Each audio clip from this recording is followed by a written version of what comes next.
Malaki ang potential nitong polywall sa construction. Madali siyang ikabit.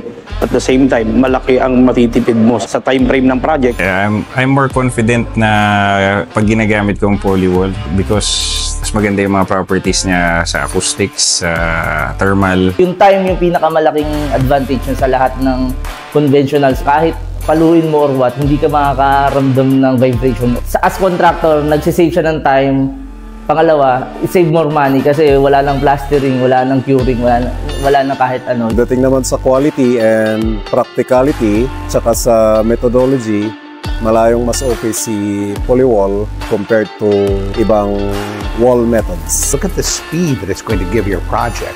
Rather than spending months with concrete hollow block, you can spend weeks and have polywall. You have to move forward, and polywall really is the future.